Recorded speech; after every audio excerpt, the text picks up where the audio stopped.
I couldn't be more excited to kick off episode 1 of Inside the Swing than with my good friend, Mr. Doug Wherry, a veteran coach with over 35 years of experience in the game and a driving force behind elite golf schools. Doug's worked with players from juniors to pros, and now he's bringing his expertise right here to Pinehurst.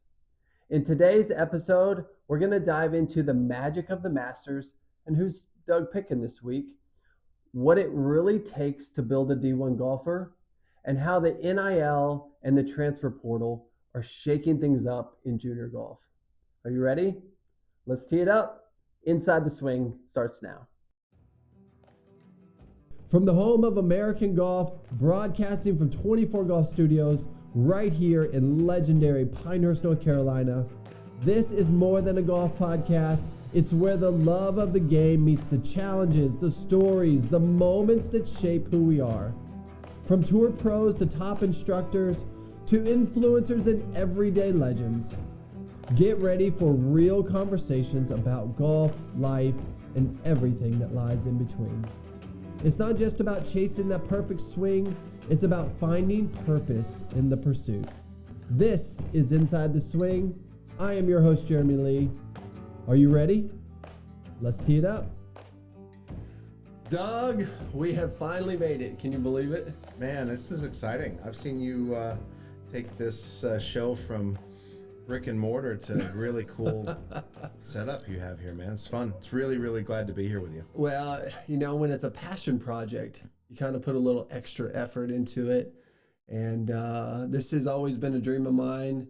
You know, we had the podcast before, but now we really wanted to create something pretty special for here, not only for 24 Golf, but for Inside the Swing and really for the Pinehurst area. Yeah, you've done it, man. I mean, it's really been cool to watch your place grow, to see the excitement around 24 Golf and kind of what indoor golf has become. It's a new, exciting attitude, if you will, in golf, and it's really, really fun. And then, you know, just to see everything grow, it's been really, really cool. Yeah, it's so funny because, you know, we've kind of been incognito with this studio.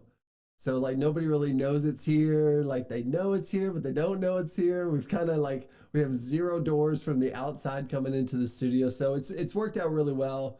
You know, the wife helped me design a lot of this, you know, she, really with 24 Golf as well.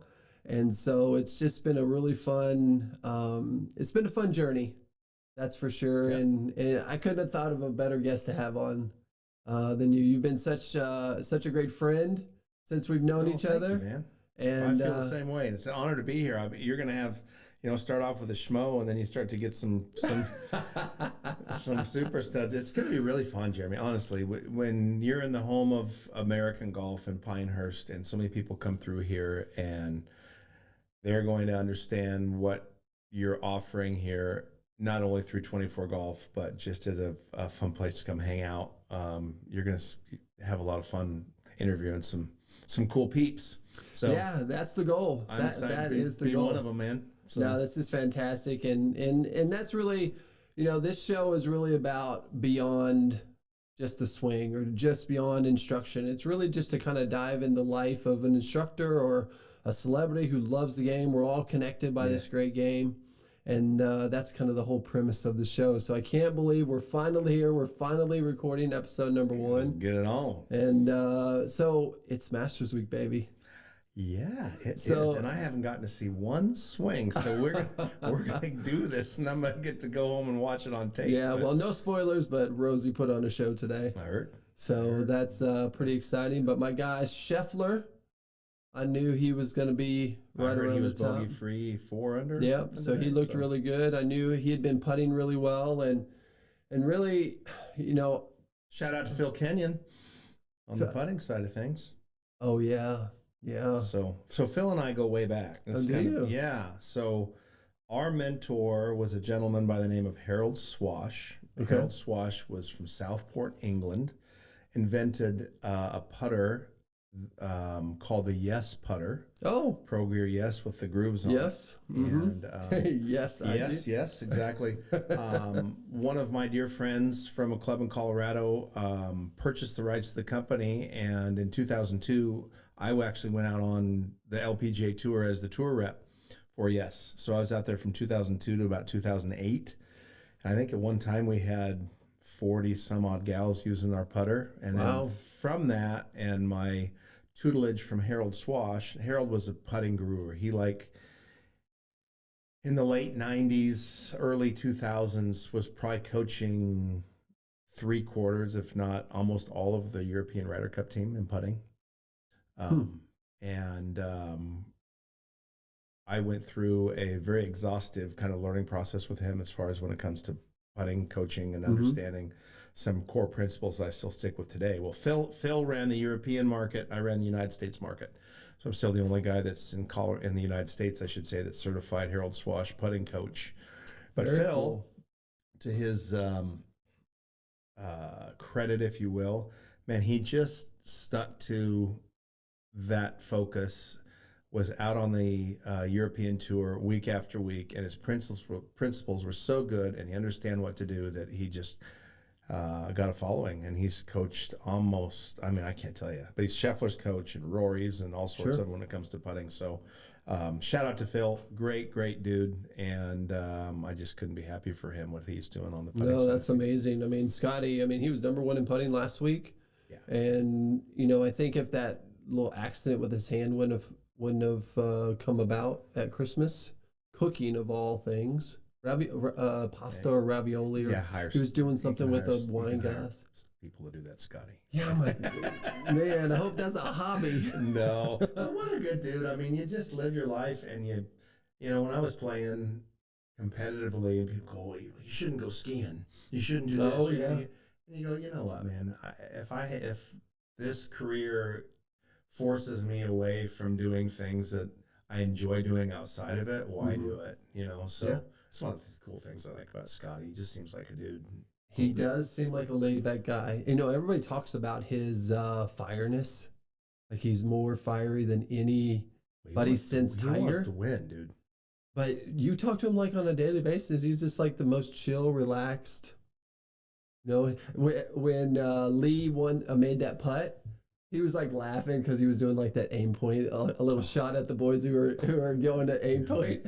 Do we want to go there? Oh my gosh. Yeah. So funny. It's so cool. It's just really, we've got, I think the game's in good hands with, Scheffler's, how old is he? 20? Yeah, he's young. Whatever. And there's so many people that are coming up right behind him, like the Minwoos and such, and a lot of classy people that are taking the reins of the game and doing a lot of good things with it. So it's pretty fun. Yeah, it will definitely be interesting to see what happens with the whole LIV PGA Tour. I think if another LIV guy wins this week, I think that's gonna, everybody loves Bryson, and what Bryson's doing, not only on the course but on YouTube, and bringing in a whole nother generation. You know, it's gonna be hard for the PGA Tour to continue to ignore that. And I think that they'll want him way more than 4 times per year. I think you're right. There's going to have to become they're going to have to come together somewhere. I mean, I haven't seen a LIV event, and I don't boycott it because of anything political or whatever. It hasn't interested me, because, I mean, I'm 60 years old almost, and I grew up with, hey, this is what golf is. It's not a party atmosphere. It's like, come on and let's go at it. I just don't know if there's, Waste Management's kind of become a LIV event kind of that way. So we'll see. Which is probably where they got the idea from. Yeah. Don't you think? I mean, every generation you get, you've got to allow for growth, and you got to allow for change. And when you get so staunchy and go, well, this isn't the way it was when I was a kid, then you don't allow for cool things to happen. So I hope it all comes back together, because I think that there's too many good players on the LIV that we're not being able to see, like Bryson, at their peak of their games, compete. I think that's a shame. So yeah. Well, and I always wonder, is it a money thing with the PGA Tour? PGA Tour is very protective of their rights, their media, very, very protective. And so I never really understood, because I look at LIV as a kind of a world tour. They're trying to be a world tour where it's kind of combining all 3 tours in one. because that's what I think what they want is that they're going more than just in the U.S. They're expanding the reach of golf beyond the borders of the U.S. and Europe. Yeah. You know what, Jeremy, that is it's a great question that I don't know if we could really understand the answer unless you got into the head of the Saudis and Greg Norman. Yeah. You know, I think that Norman always wanted to start a world tour way back when. Sure. He wanted to do something bigger than what the PGA was. I think the PGA stroked him wrong, and it's maybe even a little bit of a payback. There is some definite animosity. But you know, and everybody has their opinion on why the Saudis, you know, what they're doing and on the world stage in all sports and politics and whatever. So,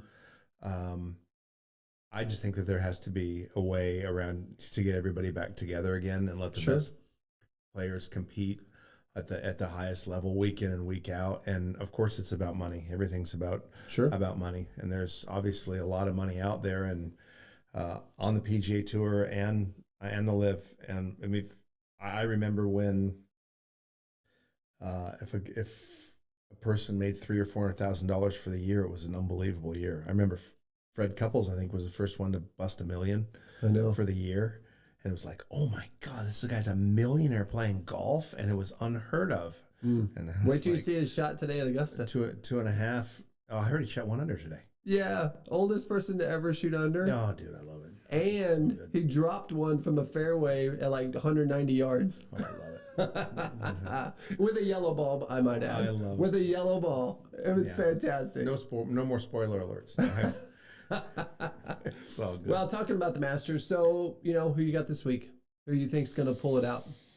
Well, I really like Scheffler from the word go. I just think he's the best. He controls the golf ball, distance and direction better than anybody with his irons and his driver too. He hits it plenty long. Yep. Great putter. But I think the greens at Augusta neutralize putters. Oh, 100%. You know, you've been there a lot, and so if you have to be really good inside 8 feet, which he is, and then outside 8 feet, you're not going to be draining a whole lot of stuff anyway. So you just better be able to roll the ball close. So, the best ball strikers usually win there. Yeah, well, and you got to know those greens. I mean, you got to know where the lies are, or where the target lines are, because I mean, if you hit on the wrong side of some of those greens, it is game over. It is no fun. Yeah, it is no fun. Like him, one of my favorite players out there is Minwoo. I just think as far as his action and how he moves and how he controls a golf ball for just a little wisp of a 140-pound guy, and I like his attitude. So those two guys were I like Oberg. Oberg was in there too. He came in second last year. Yeah. And even though I still picked Scotty to win this year, and I actually picked Rory for the Players, so I'm going to give me a little shout out for that. Way to go. But, man, Oberg he is coming on very strong. He's going to be around. You're talking about a young player. I mean, with an old soul. He seems like he's very been out grounded. There a long time for 23? Yeah, he's young. Yeah. So no, he's there's going to be some battles between him and Scotty for sure. Oh yeah. And I really do hope that they bring Bryson back into the mix, Koepka back into the mix. You know, even though Koepka's now, I mean, I guess we could consider him on the prime side. He's not a young guy anymore. Yeah, he's in his prime. Maybe I would think that he's in his prime.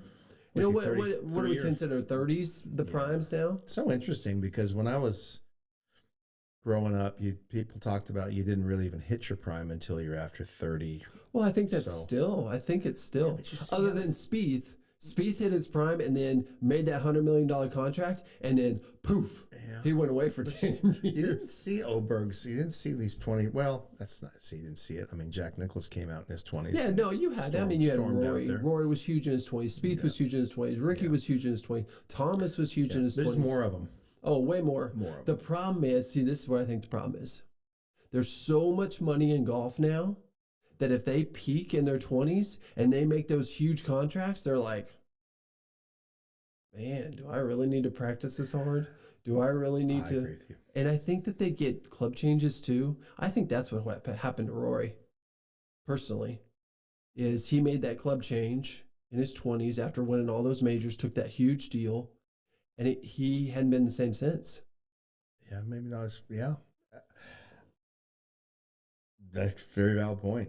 Yeah. You know, So, I could mean, very well could be, but I don't disagree with you. I just think that back in the day when Arnold Palmer and Jack Nicklaus and these guys were playing, you had to perform to make a living, and then sure, those guys did it in business, obviously. But now, making 30 grand a year at that point. yeah, now, like you said, I mean, you're gonna pack in $4 million to win a signature event, and Yeah. and plus plus plus. So it's gonna take. You want to be playing because you want to compete and absolutely drum guys, and that's Sure. why you're playing. And if you're playing for the dough, okay. And then you look at get. We're both married and we've got kids, and Mhm. you start to spend more time with your family, Right. right? Mhm. And doing those types of things, and it can, you know,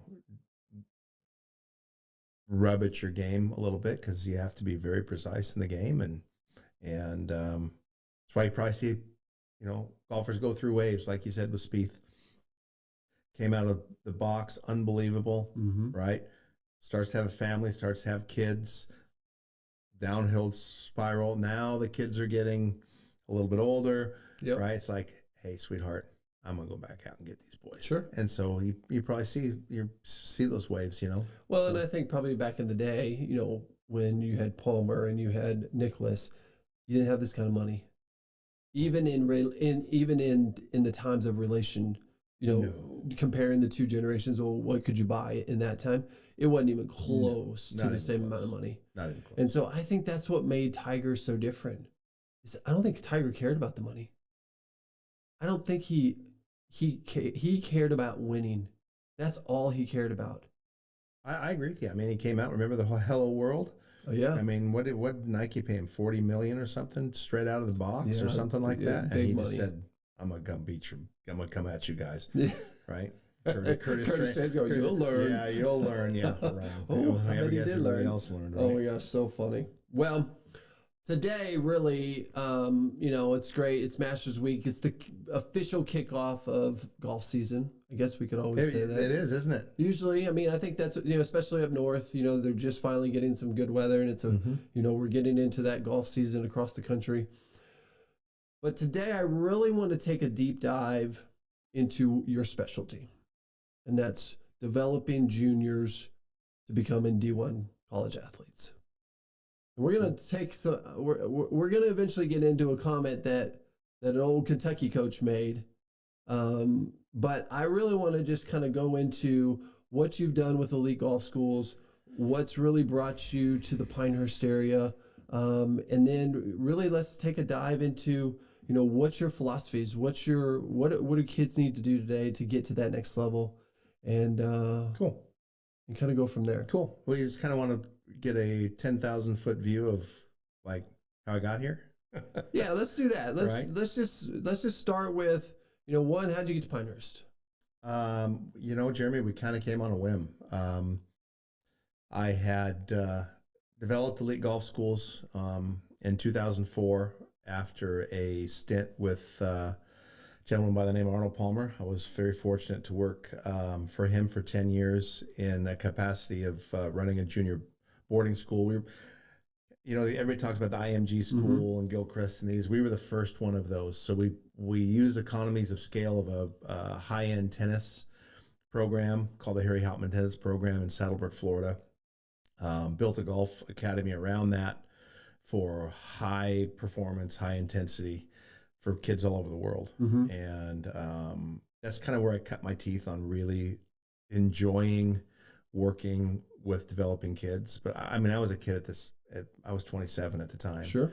So I was just kind of off of playing professionally, and very fortunate to jump into that role as a mentor and a coach for these kids.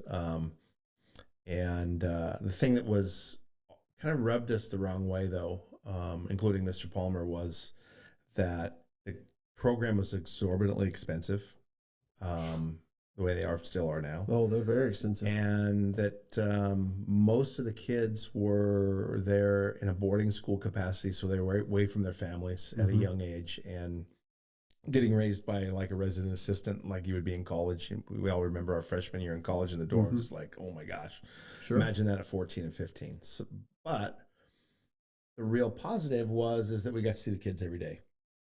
So it wasn't like I'm going to give you a lesson for an hour for $500 or whatever, and I'll see you in a couple weeks. It was, we're going to go at this every day. So we were able to build foundational principles and growth in all aspects of the game, not only physical, but mental. Yeah. Give me a typical, what was it in those type of scenarios? What's a typical day of a kid? Kids would go to school from 8 until noon. They'd have lunch, and then they'd come hang with us all day. And then they had a really great program called LG Sports Science out there. A guy named Jim Lair, who was one of the top mental toughness trainers in the world for not only tennis, but ice skating and golf and all sorts of things. A guy named Pat Etcheberry and a guy named Jack Groppel. They had this incredible sports science program there. So I got to learn from them about how to build this all-around athlete from the mental, physical, nutritional side of things. So that was a really cool thing. But like I was saying, it filtered out so many of the kids that you'd want to have there in a community, that once when I left Mr. Palmer, I decided, you know what, I'd really like to do this in a local area where kids are commuters and they're going to get the same really high intense golf training, but they get to go to home, they get to stay at home, and they get to go to their own school. And then we priced it at in a way that it kind of competed with other sports. It was between $300 and $700 a month. Okay. As opposed to a little bit cheaper than 90 grand a year or some crazy boarding school costs. Exactly. And became very successful. And my very first student in Colorado was a young man named Riley Andrews. And Riley is now thought of as being one of the best coaches in the world. He went through high school in our program, and then played collegiately, played professionally, went to Arizona, started up a similar program to what we were doing in Colorado with the culture and everything, cut his teeth, learned a ton about coaching and swing biomechanics that I'm learning from him today. From shout out to Luke Brackey, who is one of the best movement specialists in Phoenix, Arizona that you'll ever meet. If you guys like Instagram and stuff, follow Luke. But anyway, Riley wanted to move back to Colorado a few years ago and called me up and says, hey, I'd like to come back to Colorado and kind of envelop your academies into ours, basically buy you out. And after a lot of kind of thought, it made sense to me to do that because always been about legacy. Some of the things Mr. Palmer taught me was, it's really up to us to pass on the traditions, ethics, the love of the game to the next generation. And Riley was that next generation to keep passing it on and move it forward. So ended up doing that. And then at the same time, I was on a kind of a short list with the USGA to look at maybe directing their junior development program in Pinehurst. Yeah. So it's been amazing to see what the USGA's done here. Yeah. They've invested in a ton. And, and so part of the prerequisite to fulfilling that job was to move to Pinehurst. So even before applying, my wife and I looked at it and said, seems like a good place. We don't have anything to do. Let's go. So we moved. We just picked up and moved. And kind of found out that the USGA's program is more of, in its infancy right now, it's not saying it's going to be this in the future, but it's more of an all-star team type situation where they're looking at different areas. And we have some kids in Colorado that are on the USGA developmental team they're already developed. Yeah. Right. And so they're giving these kids that are developed. So it's like a U.S. national team? National team. Yes, that's what it is. Okay. And my gig is I like to grab these kids when they're clueless and Yeah. say, let's get Really you to the develop place them. where then now that developmental team makes sense for you and move you on to the next deal. So that's really where my heart and soul is at, not so much in kind of like coaching a college team or something like that. These kids are developed. Now you're just managing them more than you are helping develop them. So we created Elite Golf Schools of North Carolina, and I'm here to stay. I love it. That's awesome. Well, it's great to have you. And I know we built a relationship with you here at 24 Golf to kind of give you an indoor option to teach, which has been fantastic for both of us. And it's been great to get to know you. And, you know,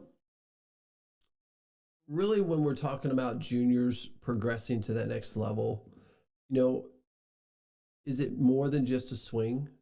You know, is it more than just going out there and shooting a good score? You know, what's it take for these kids to get to that next level? Yeah. So generic question, like what level are you at now? Are you shooting 90? Are you 11-year-old and shooting under 80 on a 48 or 100, yard course? And when you move up to the next level, you drop down 10 strokes, right? So let's just say you're that 11 to 13 or 14, and you've chosen that golf's my game. I might play some other sports, but golf's, I want to be a baller, man. I want to go to the next level.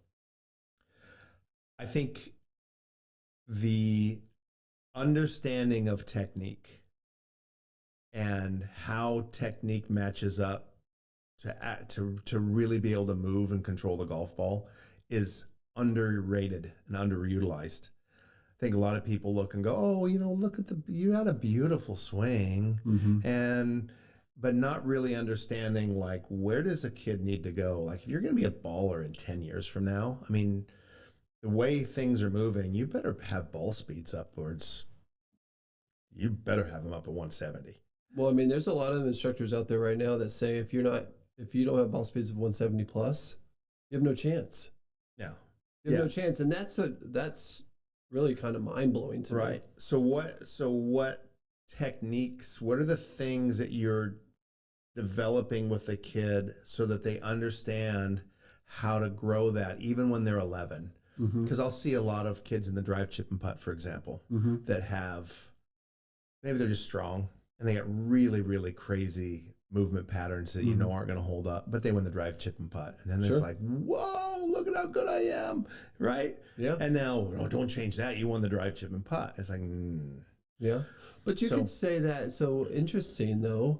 Akshay, right here from Raleigh, Batia, he was in the drive, chip, and putt. Oh, I'm not saying. And he made it to, he's playing in the Masters. What a crazy story. Yeah. But Jeremy, on that note, he's got incredibly good technique. Oh, for sure. Did he then? So it's hard because you don't want to generalize and go, okay, this is right, this is wrong. Yeah. One of the things that I've really understood through my life of instruction, you go through these waves of understanding things, right?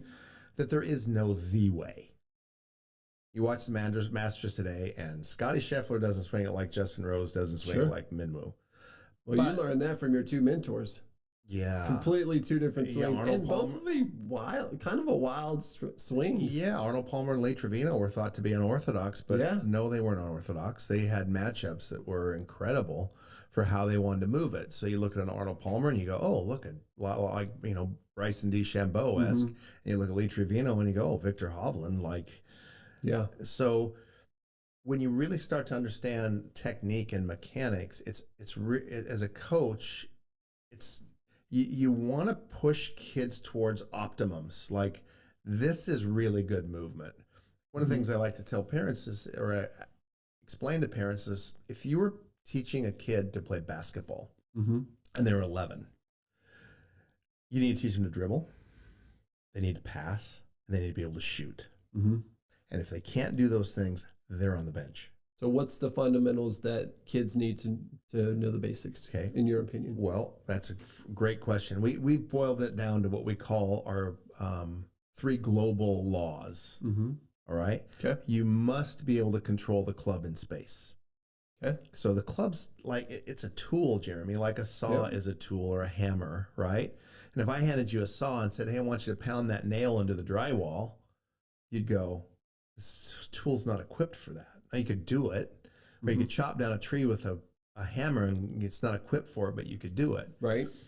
So the tool, the golf club, moves in space in a very certain way for it to move optimally, and all the best golfers do it. They have the club, and it's moving in a way that they can control the face. They can control how the shaft is working and unloading properly all the time. Right. Right? So you have to know that. Sure. And it doesn't mean, you have to do it like Minwoo. No. You just have to understand how that works. Okay. And I can't tell you how many golf lessons I will give to juniors or adults and explain to them how the golf club works. And they go, I've never heard that before. Yeah. I've been to the top 100, We've never talked about the club. Well, and there's so many different philosophies out there. So it's so hard to really understand what's right. I mean, these amateurs, they'll go to 10 different coaches and they'll get 10 different styles. This is my point. And not to knock what anybody's doing at all. Yep.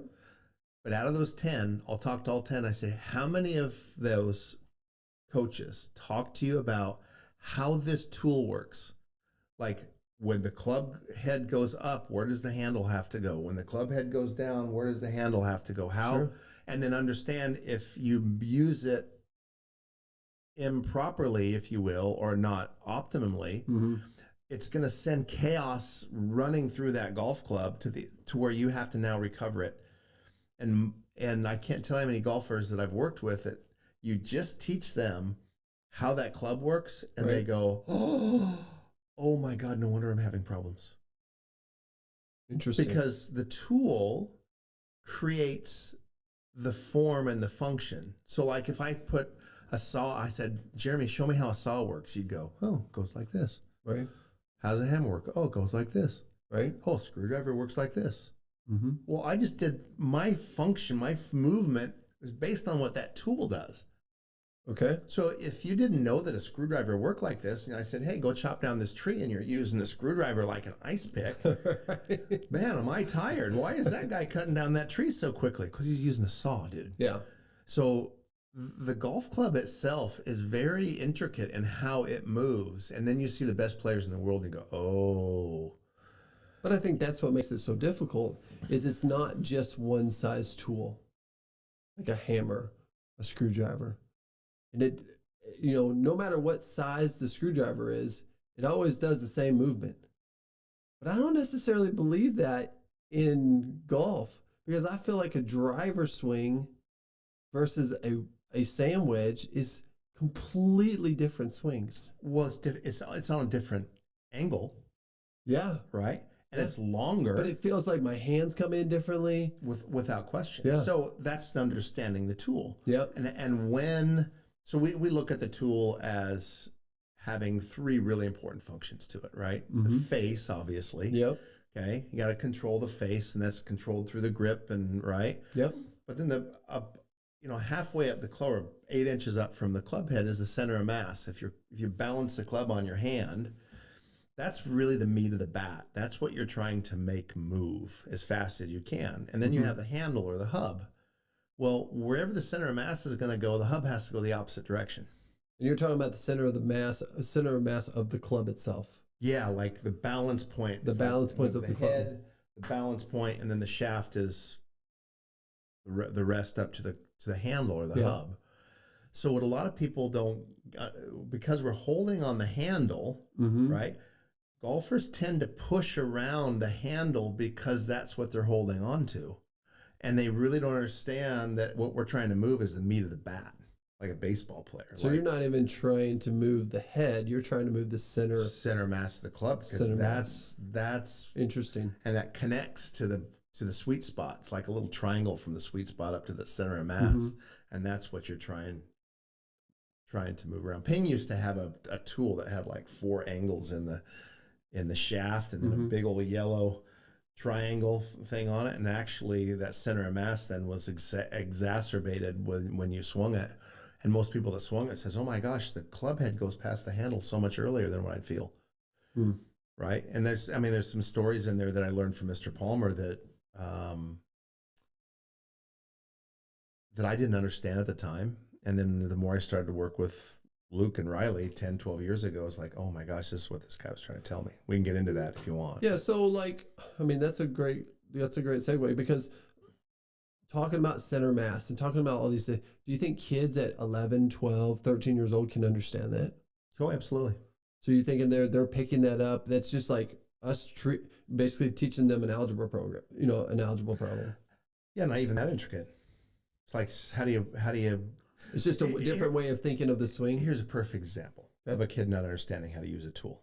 Mm-hmm. Right? So you've had kids, and you put them on a bicycle, first time.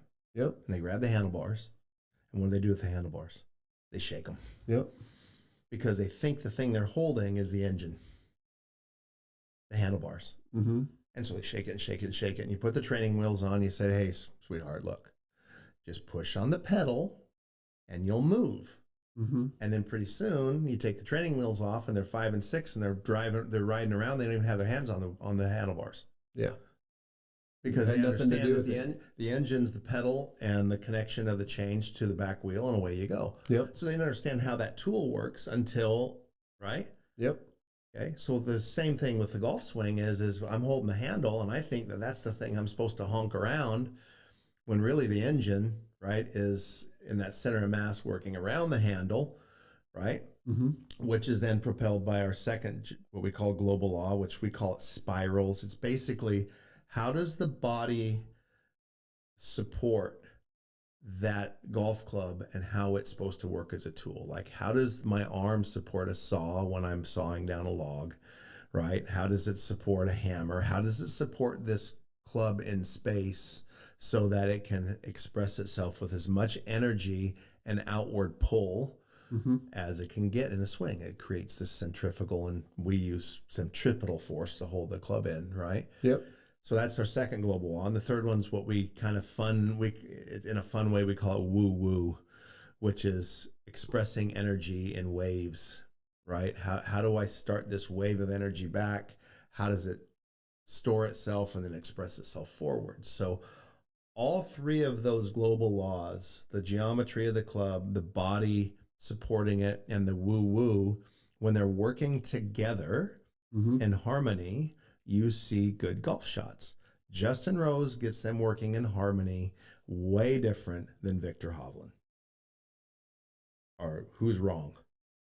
Neither one. Yeah, I agree. Right. I have a preference when it comes to how people move based on efficiency for one, but mostly health. Yep. Like, one of the things I'm very concerned about when I watch young kids developing is that they're moving in a way that is going to allow them to hit hundreds and hundreds of golf balls a day and not wear themselves out and cause a long-term injury.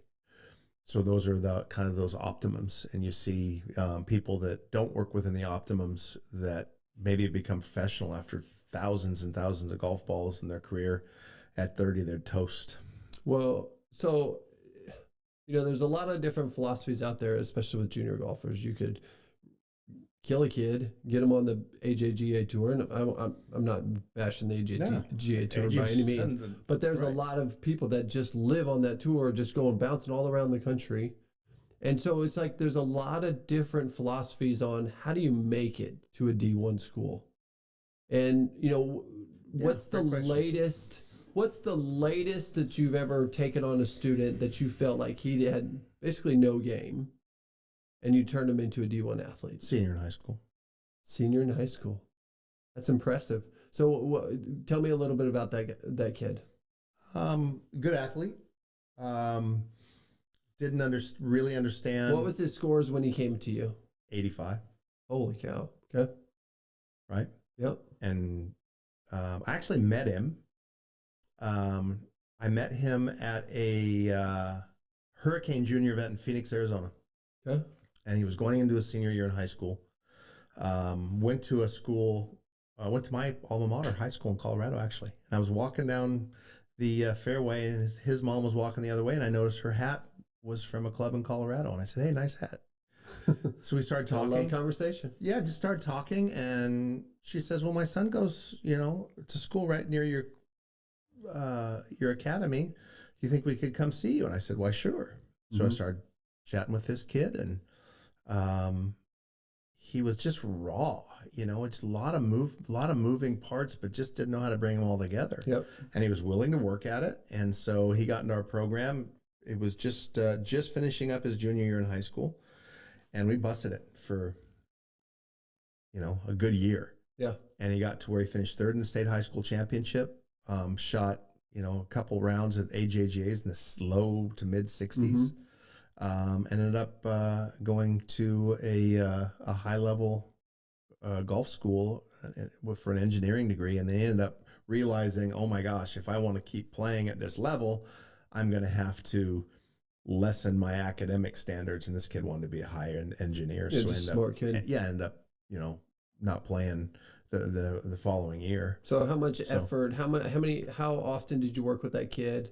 Like almost every day. Okay, so it's almost a daily. So Yeah. in that type of situation, obviously there's a lot of parents out there that can't afford a lesson every day, or so what do you do for your students when you take on a student like that and say, hey, listen, I'm going to work with you every day to get you to that goal? Yeah, that's what our beauty of our program. It's like, his parents are paying $500 a month. And it's just unlimited for kids to just pick your brain. For that, we have kids that come once a week, and we have kids that come twice. And then we find these kids like what we're talking about, that they want it, Jeremy. You just feel it in your heart. And you go, I will do anything for you as long as you'll do it for yourself. Like, I'll work harder for you. So you show your butt up every day, and we're going to go to work. Yeah. And he goes to school, and he got great grades, and he came in, and he went and he worked at it, and he worked at it, and he worked at it. And pretty soon, instead of, the saw binding, it's like, ooh, I can get this happening. And you have an understanding how these things work together, and you start controlling the golf ball. And doggone it, I don't care who you are, if you can kind of hit it where you're looking, you can play pretty good golf. Well, right? Period. Right. So let's not complicate this. Like, what does it take? You need to hit it where you're looking. You need to be able to recover with short shots, right? And then you have to be able to putt pretty decent from 8 feet in and outside 30 feet. Because who makes putts outside 8 feet? Nobody. Right. Yeah. The winner of the tournament, the guys we're watching on the leaderboard that week are making them. That lag putting is pretty dang important. You got to get the ball close. So it's a simple game. It's the easiest game in the world to play. Huh. No, really. Speak for yourself then, Chief. It's hard to play. It's hard to play well. God, it's so frustrating. But I mean, a 99-year-old gal can go out there and hit it 40 yards. Sure. And go play golf and have fun. I'll get it in the hole. I'll get it in the hole in 15 shots. Simple to play. Right?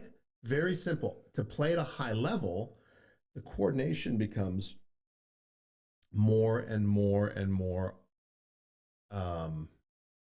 precise. So liken it to this. So it's pretty easy to drive a golf cart around the block. Yep.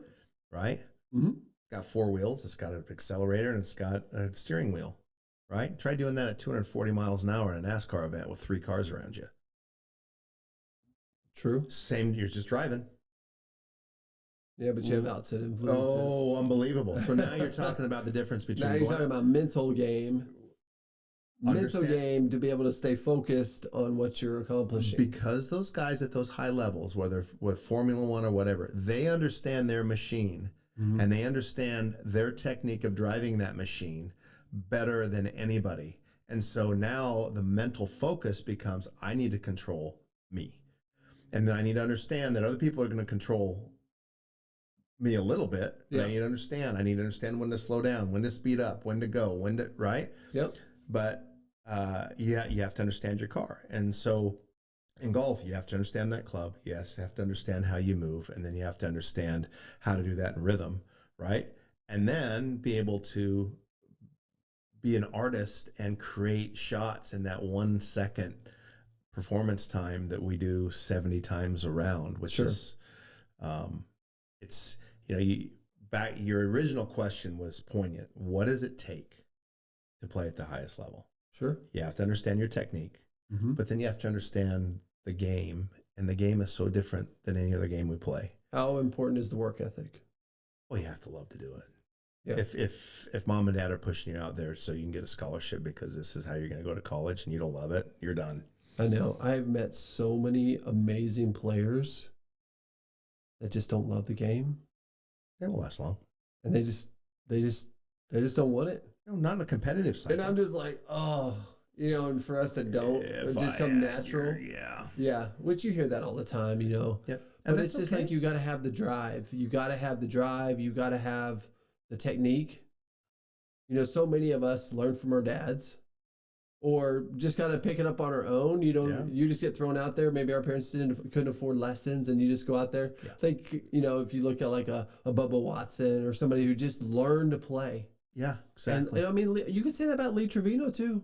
Oh, he just learned to play. Dug it out of the dirt, man. And I think that goes back to that is like, I don't care how you swing. I don't care, to be honest with you, I don't care if you come way over the top.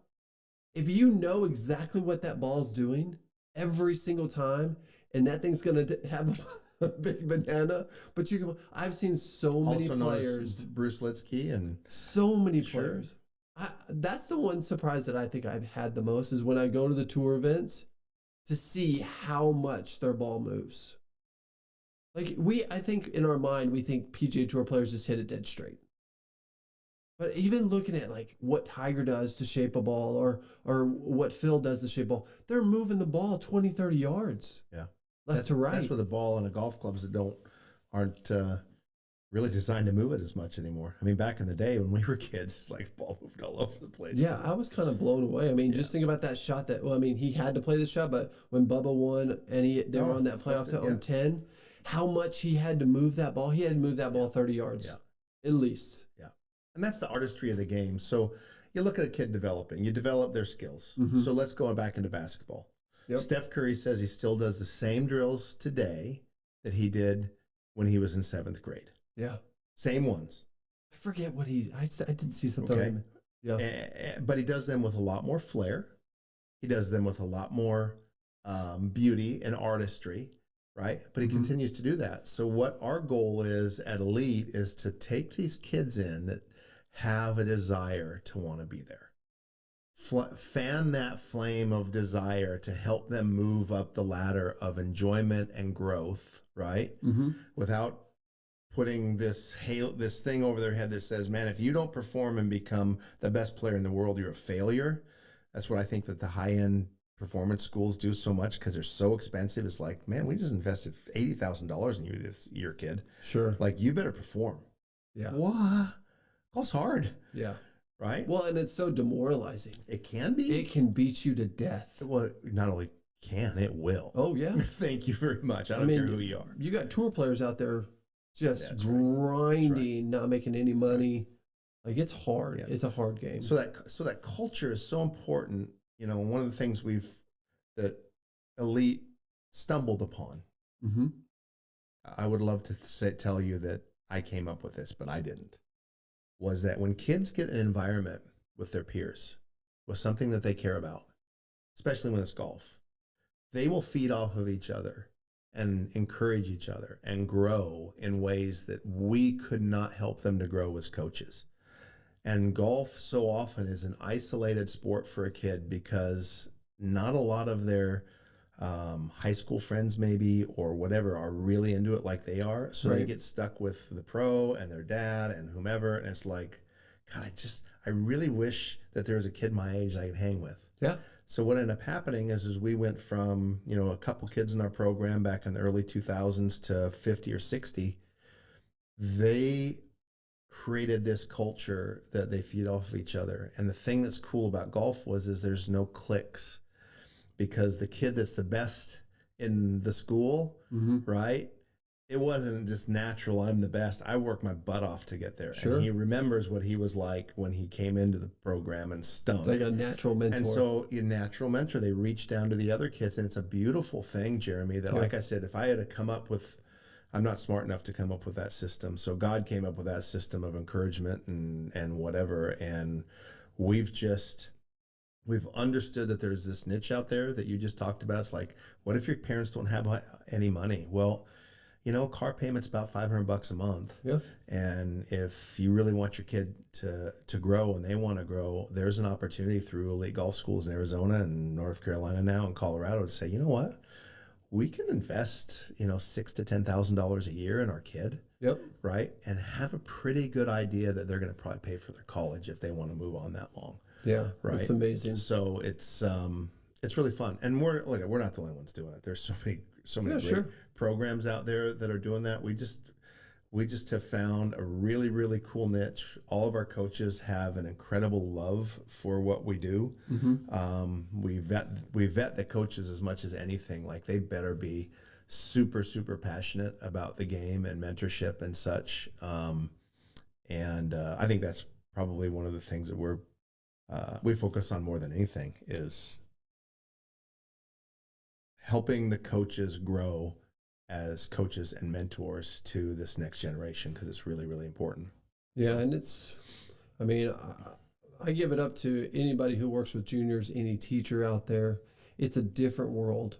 The mindset of kids now is, their attention span is about a millisecond these days. Yeah. They're trained. We're training our kids to basically, okay, I don't like something for a second, I'm out. Swipe right, swipe right, swipe. And that's so difficult to grab the attention. And I'm a firm believer in that as well. Like, hey, if you want your kid to be great at golf, you go find him 3 buddies that love the game, and you guys just go play golf every day. And just go have fun.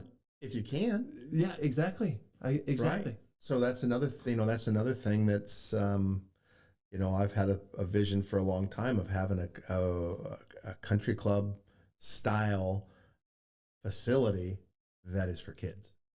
Yeah. It's not like a junior course. But a real course. And you talked to me about it before. Oh, we're talking about that now. Yeah. So be aware, Pinehurst. That's coming. I love that. I mean, that's going to be interesting, because we love Pinehurst. Don't get me wrong. Like, this is golf mecca. It's the best. It's fantastic.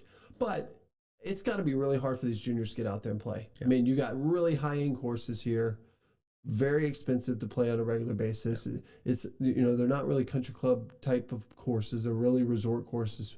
They have a lot of play that come through here. The money's coming in here for a reason. Exactly. Right? I have to say, though, that the Kids on Course program here is so good.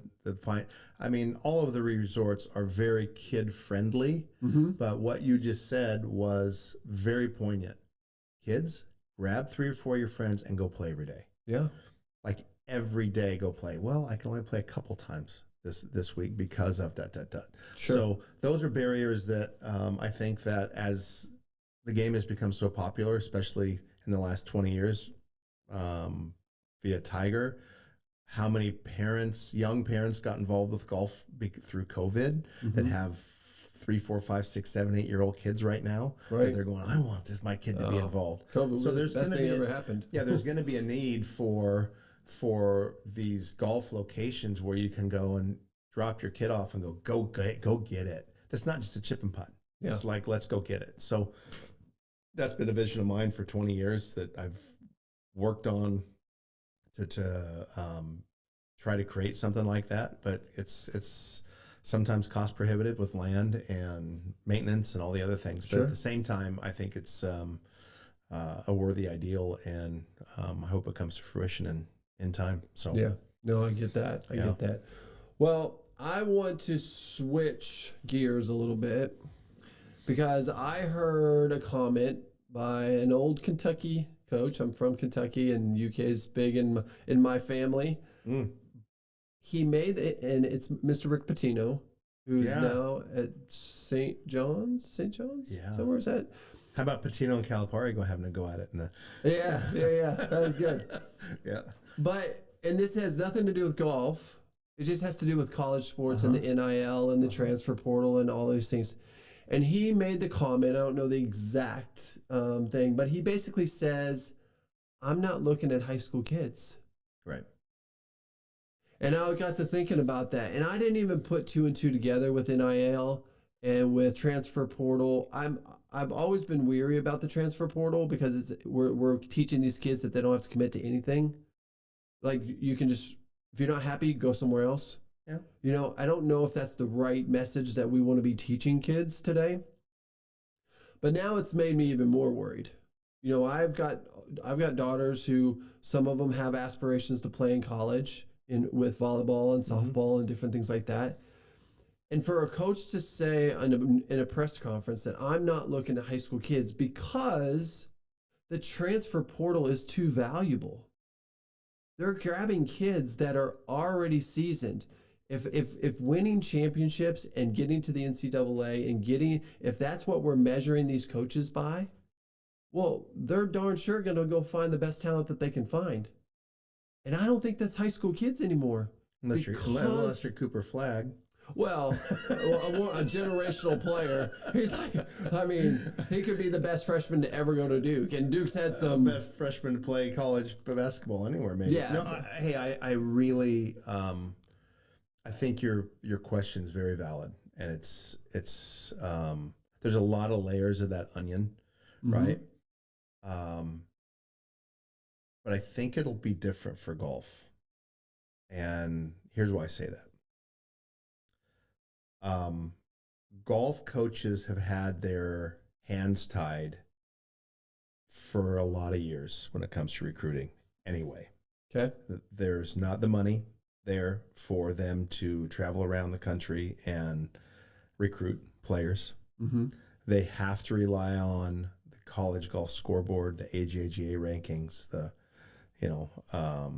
that kind of thing to see who the best kids are. They're really without seeing them play. Do you think it takes kids to go to the AJGA to get recognized by a college That's program? where you get these points. I mean, the AJGA has really set up the standard for this is how you're going to be ranked, right? Mm-hmm. Now, that doesn't mean that there's not some kid in some state somewhere who doesn't go and play in these that would be in the top 50, right, if he did or she did. I know a lot of those kids, and we've sent a lot of those kids to high-level programs because we have an influence with a lot of these coaches because they've seen the development of the kids come up through a program. So if we call Oregon and talk to Casey Martin and say, Casey, hey, I got a sophomore in high school here that you really need to keep your eye on. Yeah. Right. Where do you want to see him? Right. Do you think it's the responsibility of the coach, or do you consider?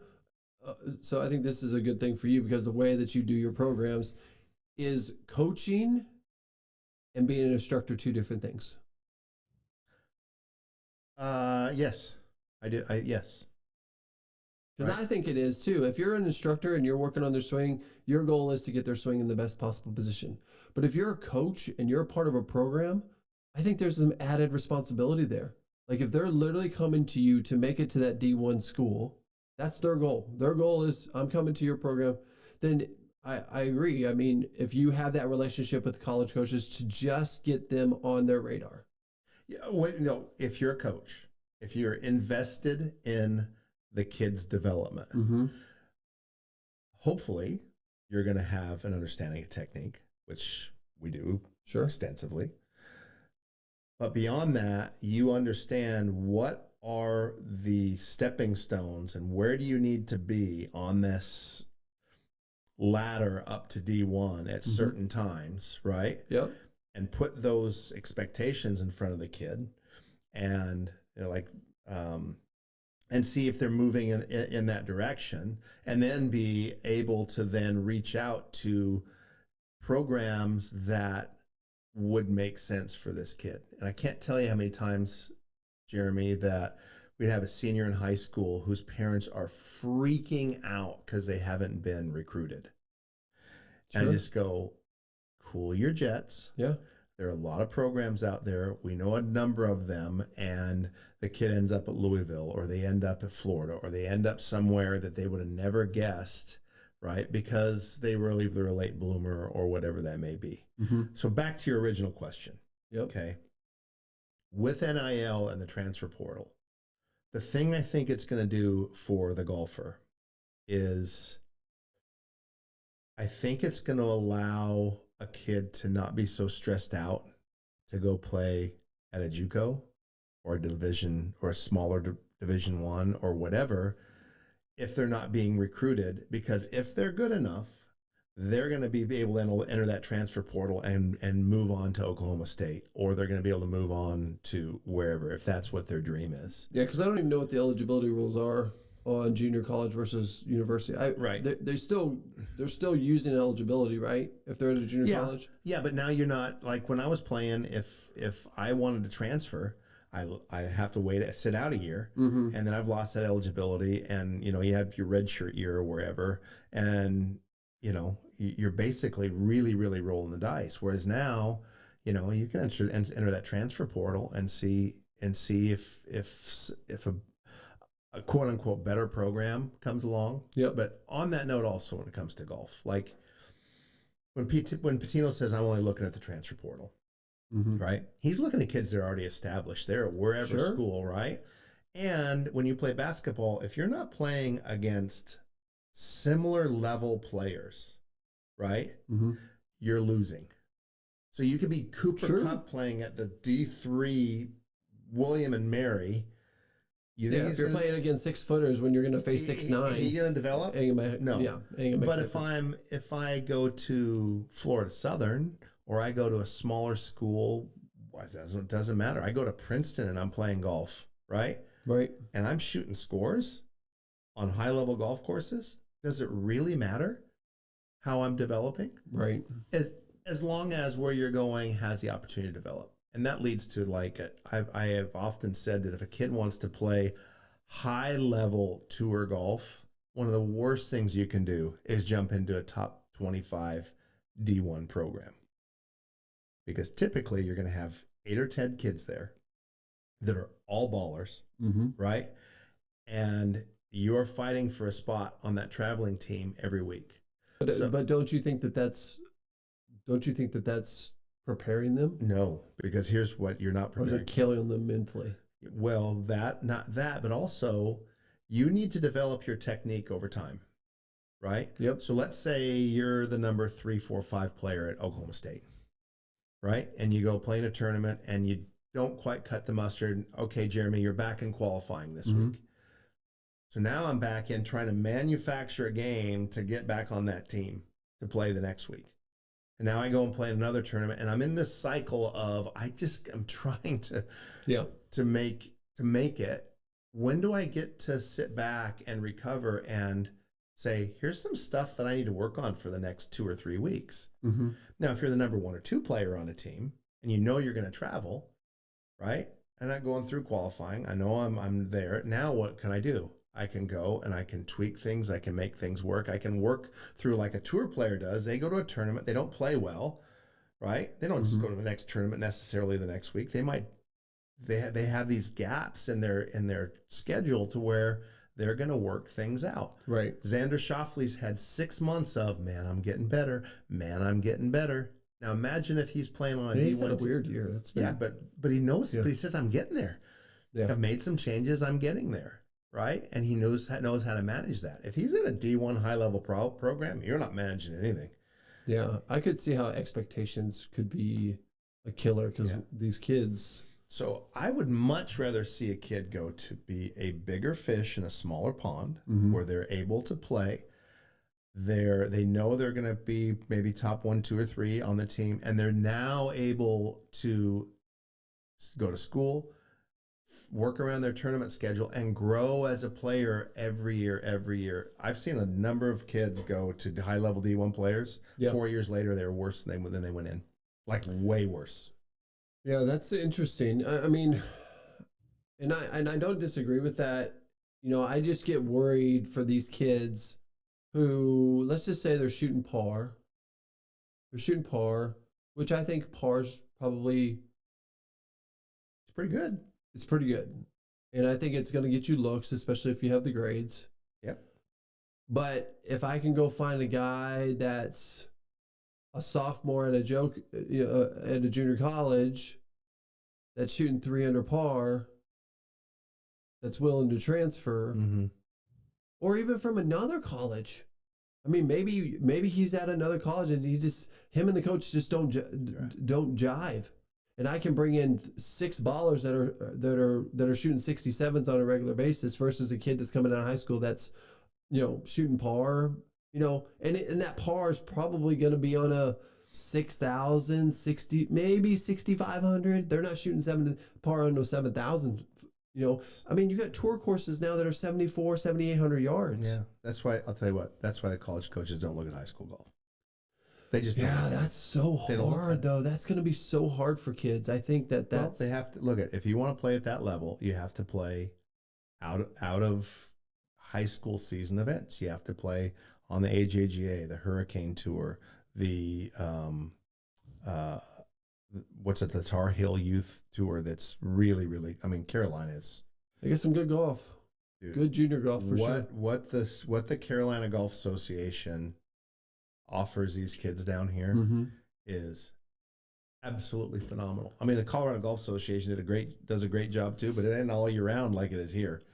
So it's really cool to see how many really good players are down here in the Carolinas. You know, compared to my home state where you have a dozen that are decent. You have you got kind of a split here. season up there. Yeah, but I've really learned when it comes to the recruiting side.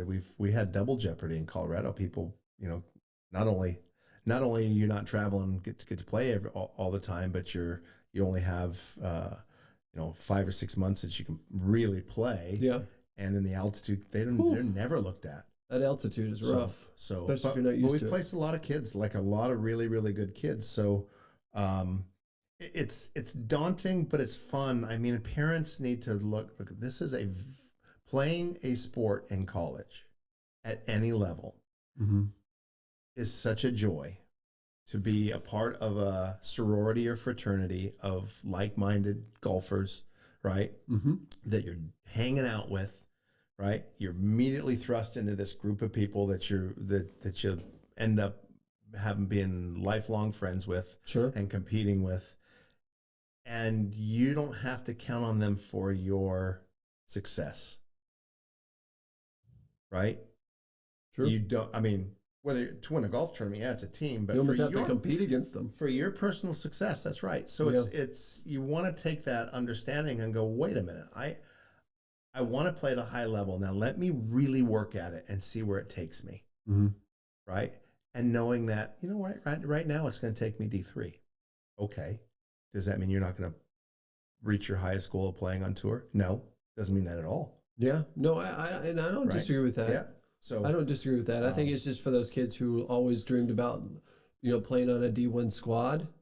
That's going to be a lot harder to do now in these days, unless you are a baller. Yeah, but there's going to be ballers. I mean, look at there's let's say they carry eight players, and there's 50 D1 top D1 schools. That's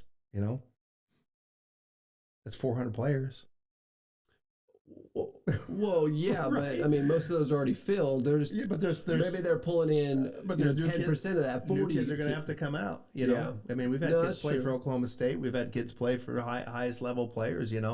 For teams. Well, I think that they're going to eventually put a stop to this whole transfer thing. I think the transfer part of it is the problem. The transfer part is what's causing the problem, and we've got to keep these kids. One, we've got to give them accountability. Yes, I do agree. Sometimes you get into a bad situation, but listen, you made that decision. You allowed that. Yeah. You made that decision. You felt like that coach was best for you, and maybe it just didn't turn out that way. And I get that other side of the argument where you're like, well, why should I have to be somewhere I don't want to be? Well, I don't disagree with that, but we all think of it as a contract. Yeah. You're contracted for so much time. I don't like my job sometimes. But guess what? Hey, I couldn't agree with you more when it comes to discipline and making a decision and sticking with your guns. And then sometimes those decisions really stink. Sure. Right. And you have to kind of reorganize yourself and such. Yep. It's just so interesting how the NCAA went from where the organization of a lockdown, like you can't go out and have a hamburger with a kid or your whole system's gonna be shut down. Yep. Right, to open and free, here we go. So they went from one extreme to the other with nothing in between. So it's a bit of it's chaotic. It'll be interesting to see where it goes. So if you ask me again, what should a kid be looking at and what should a parent be looking at? Right? Number one, does your kid love it? Like, are they just, they want it, right? Can't force them. I learned that real hard, the hard way with my kids. If they do, and they love it, then you can help them to understand how to make good decisions, because not every kid, yeah, I love it, but they're not out there going at it. Like, my dad put some parameters on me. He says, you're not playing golf full time until I see that that's, absolutely what you're going to do. Right. So no lip service. This is what you love to do. Right. And then support them the very, very best you can. Find good coaching, find people that can help them, a mentor. And sometimes the coach is not a PGA pro. Sometimes it is. Yep. My mentor growing up was a guy named Jake Ward. He was a member of the club that my dad was a member at.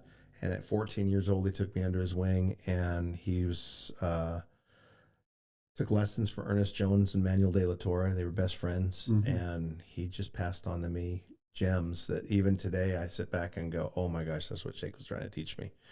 So that's how our whole elite golf school system really started, because I was able to go to a golf course, and there was a very, very fine gentleman there. He was 65 when I met him, when I was 14, that just took me under his wing and said, this is a skill you need to learn. And then I go play, and this is a skill you need to learn. So I never knew that there was a lesson, Jeremy. I didn't know that you go in and get a lesson and pay. It was just go play, and work at it. So that's really kind of the culture that I grew up in, and the culture Arnold Palmer grew up in. And we kind of had this meeting of these really, really cool time to say, okay, I've been sent on a journey for a very, very fulfilling life so far to continue. So I couldn't be more grateful and blessed to do it. That's amazing. So, well, we were talking about this before, but I think one little secret, little way, let's just say you can't afford to go to AJGA. You can't, you just, maybe you can't even qualify, because those are even hard to qualify now for those junior tournaments. It's crazy how competitive that is. But you have the skills, you have the determination, you've shot some good scores at some good golf courses. We talked about this the other day. I think one of the secret ways to get in front of coaches is you go find the colleges that you want to go to, and you go to their golf camps. I just think that's you spend the money to go to their golf camps. And I actually went to North Carolina's golf camp, and the head coach was there, all the players were there, and all he could do was rave about a kid that came from my area that didn't play any of those tours. But he offered him a scholarship on the spot, saying, listen, I want you to come to North Carolina. That blew my mind. So that really opened my eyes. But there's ways to get in front of coaches. I think a lot of these kids today, even my daughters who play softball and volleyball, they're like, well, how am I going to get in front of the coaches? I was like, that's exactly what we're going to do. We're going to find you some. Because this whole travel ball thing, that's a whole nother discussion, whether it's, golf doesn't really have a travel ball. I guess AJGA would be the closest, but most of the stuff is local, you know. But some of these teams that are traveling to Vegas and Atlanta and all these crazy tournaments, just to say, hey, you want to get recognized by some coaches. Yeah. And so, I think that's what we're going to potentially do is over the next 4 or 5 years, we're going to try to find the different camps.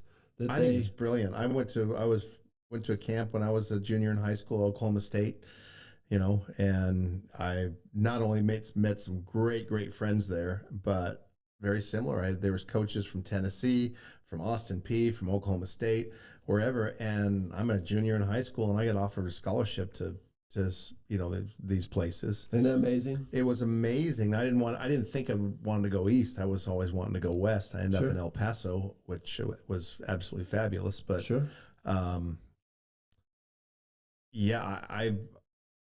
you're listening to this and you have a kid, that's a yes. Absolutely go to a camp. I think it's a great way to get a ton of bang for your buck, especially if you're a player and want to get looked at. So. Well, I love golf. I've never been a great player. I always hit it a mile. Dude, you play so good. You got to. I just can't control the ball. Nor do I have the time. I think that's for a lot of us. That's true. If you don't have the time to put into it, it can be a very frustrating game at times. Yeah.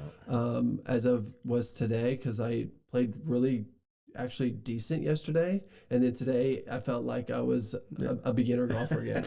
It drove me crazy. But to kind of finish everything off, we're gonna do some rapid fire questions for you. Rapid fire. Here we go. And so we're gonna just have a little fun, and we've actually asked some of these, but we're just gonna have some fun with it. So if you could name your favorite golf course of all time, what would it be? Cypress Point. Ooh. Yeah, that's a pretty amazing place. Music on or off while you play? In competition, off. Do they allow it in competition now? I don't know. I don't even know if they allow it in competition. I don't. On's fine. I have no problem with it. There was a time when it first started happening, it bugged me just because I'd let things bug me. Right? And then you start to realize, why is it you listen to the music all the time at home and whatever, and you just embrace it and enjoy it. And I think there's, it's just become kind of the norm. So yeah, go for it if you want to throw some tunes on. Yeah. Right. If it's heavy metal or rap or something, maybe won't find the woo woo as well, but yeah, some good golden oldies and stuff. I know, right? Some four tops, you get some good groove going. So love it. Pin in or out? Oh, out. Yeah, old school, huh? Dude, yeah, and I'll tell you what. There's some groups I play with that they leave it in for everything. I just leave it in, and it drives me cuckoo. It's just so used to. I mean, our whole life was pull the flag stick out and set it down on the. It's just part of the rhythm of the game, right? And now when everybody's leaving it in, and you're the one guy that takes it out, right? You feel like, oh, you're that guy, right? And so you leave it in. So that's one of those things. Well, it's almost become like oh, is it okay to take it out? Like, is it slowing down the game? People ask me all the time, hey, you want it in or out? I go, whatever you guys like. Yeah, I know. We played the other day. If I'm playing in competition, you want it out. Inside 20 feet, out. Yeah. Outside 20 feet, leave it in. And that's kind of how I am now. How it used to be when you would attend the flag. Yeah, you don't have to tend the flag anymore. No. Yeah. And so you're not going to make it anyway. Sorry to tell you. No, and I don't know. I mean, I've seen all the different reports of whether it's better to have it in or out and blah, blah, blah. And you've got totally unconfirmed stats on both. So it's like, okay, whatever. But there's something mentally for me that having the flag stick out is definitely from short range. Yeah. Absolutely. All right. How many hole-in-ones have you had? 5. Dang! Closest one I've had 0, which actually drives me crazy. But the closest I ever came to having a hole-in-one was actually number 12 at Augusta. I lipped it out and it sat right on the edge. Well, it'll make most of us sick yards. The fact that you actually played number 12 at Augusta. Yes, right? I'm one of the lucky ones. And then the fact that you're upset that you didn't make a hole. No, not upset. No, I get it. How. I mean, 150 yards. Your heart had to just go into your. I couldn't believe it didn't drop. Like, it literally one stop. Lipped, sat right on the edge. Oh my God, how incredible. That would have been the best hole-in-one of all time. If I never had one in the rest of my life, you wouldn't need one. I would never. You would not need one. And they're fun. There 3 of them were in competition, and a couple of them were just casual. But see, I told you I'm not a great player. It's you know what? I've hit so many really good shots that weren't, and a couple of them that I actually the hole-in-ones I had, they were the kind you kind of go, ooh, yeah, that was sweet. So, oh my gosh, yeah, no. Hope to have another one again. Who knows? I know, right? It's they're no tough. No double eagles. But yet, my wife has had hole-in-one. I'm like, really? She loves to rub it in my face all the time, every time. And she probably hit some worm burner that just rolled right in. Funny. And I'm just like, whatever. So, all right, lowest round you ever shot? 63 in competition. In competition? Yeah. What course and where was it at? Wyoming Open, up in Cheyenne, Wyoming. I was actually a senior in high school, and wow, we got to play with some of the better pros there. And then I shot 63 at Cherry Hills Country Club Was course record for a number of years until Mike Reed broke it. But the best 9 holes I ever had was at Castle Pines, where they played the International. And they just played the BMW, and I was playing with 4 really good players. Well, actually, 2 of them. One was the owner of the Denver Broncos. Another guy was the coach back in the 80s. And then 2 of the best players in Colorado. And we were playing a wolf pig game, all right? And I had like $20 in my pocket. And we're playing dollar carryovers. And I shoot 40 on the front. And I am getting blasted. I'm 21 years old or something. And no money. So I just had to put the blinders on in the back, just like, please, God, I got to make pars. And I made a birdie on 10, and then another birdie, and then a birdie on 13. I ended up working my way around, shot 28 on the backside. 28. And it's still the course record at the club there. So that was probably the coolest, go from crap to pretty good in 9 holes. So that was my only real claim to fame in Colorado. Man, that's pretty good, though. It was fun. That's pretty good. Better at, I know both of these, but better at golf or ping pong? Yes. So you're very good at ping pong. I get waxed every day. Table tennis, I don't get a lot of. The closest I've gotten come to beat or consistently beaten in table tennis, other than my father, who just trounced me. He was a professionally played U.S. Open and stuff like that. Was Daly. I used to play table tennis with John Daly all the time when we were out playing all this stuff. So he was always fun. He was a shark. He was good. I mean, we had a lot of like real table tennis matches during rainouts and stuff in South Africa and stuff like that. Yeah. So I think of you fun. Like, have you ever seen that thing by on Ted Lasso about the darts one? Oh yeah. Being curious. One of the best scenes in a show I've ever seen. Absolutely. Because it was just emotional. It was just like, never judge a book by its cover. That's right. If you were curious, barbecue sauce. I've watched that series probably 3 times. It's one of the best. Yeah. It's really, really And then last question, if you could give any advice to any up and coming junior golfer that is, let's just say they're mid-level. They're mid-level player. They want to they have aspirations of playing in college. We'll just, not even D1, just playing in college. What is the best thing that they could do right now to start that journey? Really understand your technique. Understand how things work, right? And that doesn't mean go take a lesson. I mean, there's a lot of stuff on Instagram. Follow Elite Golf Schools on Instagram. I'll tell you what, our stuff's incredible. Riley's done such a good job explaining how things work. And he's got 5 professional golfers that that have found him from Instagram. Awesome. It's incredible. So that's a great tool, right?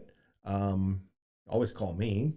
Not for a lesson, just to chat. Just say, hey, what's this all about? But find somebody that can help you, mentor you. It might be your dad or your grandfather. Sure. Make sure that they understand. Yeah. Right? If your dad's a 20, you don't, Yeah. Trevino told me once, if somebody can't beat you, don't take a lesson from them. Yeah.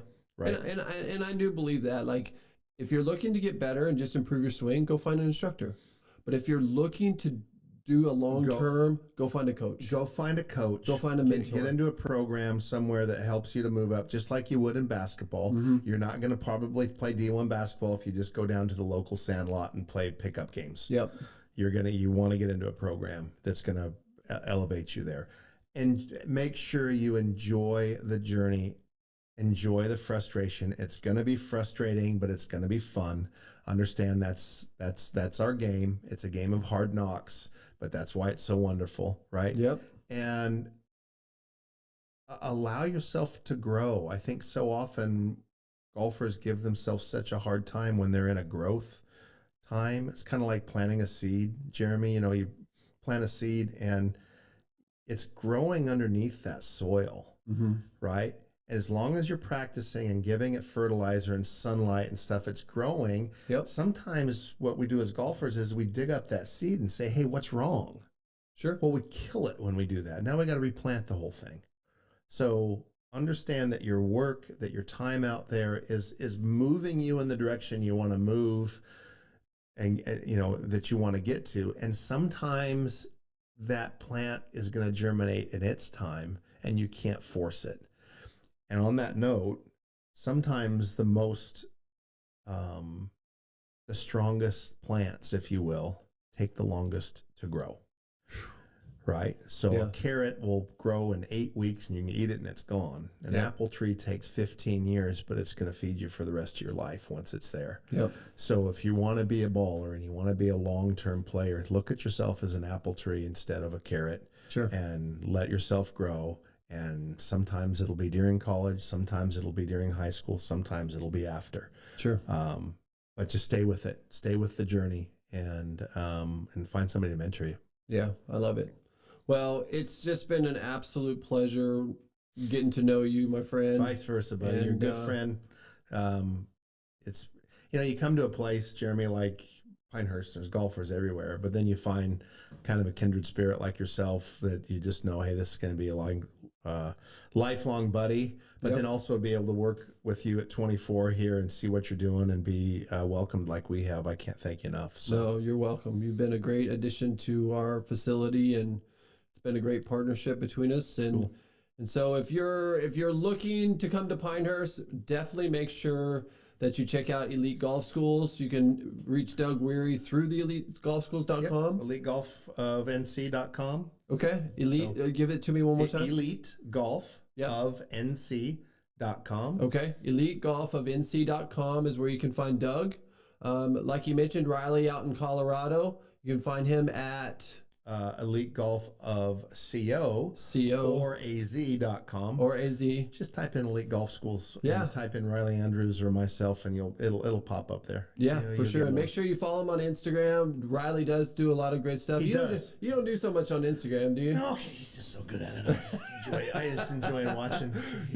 I'm they call me the OG, so I'm just the old guy just going at it. But Riley and Tyler and the Alexes and Sean down in Arizona, they just do such a good job, and they're mentoring kids all the time. So it's really, really fun, as is U.S. Kids and the guys in Pinehurst. And there's so many people giving their heart and soul to the kids in the game, and I take off my hat to all of them. And it's why we do what we do, because it's really fun. So, well, if you want to come to Pinehurst and you want to come check out 24 Golf, that is where 24 Golf Studios that is where 24 Golf Studio is. And, you can come in, check out the bay, check out our indoor golf club. We would always love to welcome you to our place. If you have any interesting stories and you want to be on the podcast, please reach out to us as well. Next week, we're going to have Mr. Adam Blythe. He is a Australian PGA Tour member, and he has got a very incredible story. We're kind of on this junior mix, and he's got an incredible sacrifice story that I think you guys are going to really, really enjoy. And so we're really excited to talk to him while he's in town. But at the end of the day, we're trying to grow the game. We live in the home of American golf, which we absolutely love. Come to the Pinehurst area. Come play all these great golf courses. The USGA is doing so much for us here in this area. U.S. Kids Golf is here. World Championships are here. There's so many opportunities for juniors, especially Longleaf. That is one that is all about juniors. And so that is something that we got to pass on to the next generation and help the next generation go. But episode number 1 is in the books. And really appreciate all the support up until now. If you've been watching some instructional videos that I've been doing, it's really just to kind of create a following just for this show, and I hope to have weekly guests throughout the season with a lot of the people that are visiting the Pinehurst area. So thank you so much for all your support. This is Inside the Swing. I'm Jeremy Lee. We'll see you on the tee.